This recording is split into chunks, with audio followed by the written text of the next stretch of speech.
wajahnya tanpa ekspresi. Inilah T warga Kecamatan Astana Japura, Kabupaten Cirebon yang selama bertahun-tahun meruda paksa anak kandungnya.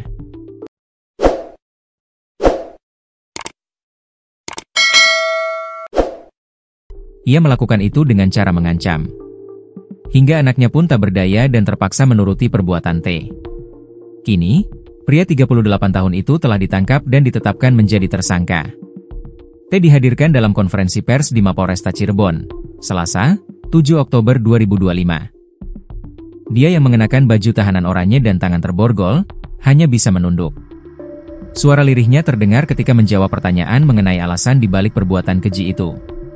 "Ya, nafsu saja," ujar Tepelan saat diinterogasi oleh Kapolresta Cirebon, Kombes Sumarni, di hadapan wartawan, Selasa. Ketika ditanya berapa kali perbuatan itu dilakukan, T menjawab tanpa ekspresi. "Berkali-kali. Ada sampai 20 kali," katanya. Sumarni menjelaskan, T melakukan tindakan bejat itu sejak 2019 hingga 2023. Selama 4 tahun, korban hidup dalam ketakutan karena terus diancam oleh ayah kandungnya sendiri.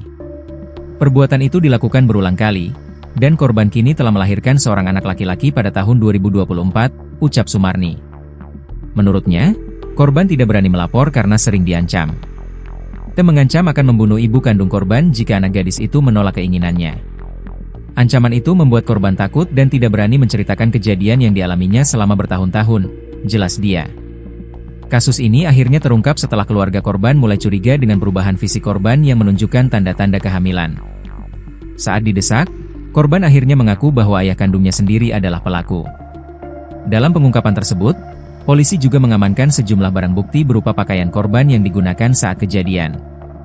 Atas perbuatannya, T dijerat dengan pasal 81 ayat 1, 2, dan 3, Jo pasal 76D serta pasal 82 ayat 1, dan 2, Jo pasal 76E Undang-Undang Nomor 17 Tahun 2016 tentang Perlindungan Anak, dengan ancaman hukuman maksimal 15 tahun penjara.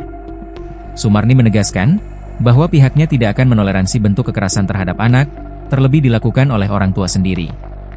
"Kami sangat prihatin dengan kasus ini. Anak seharusnya mendapatkan perlindungan dan kasih sayang dari orang tuanya, bukan menjadi korban kejahatan.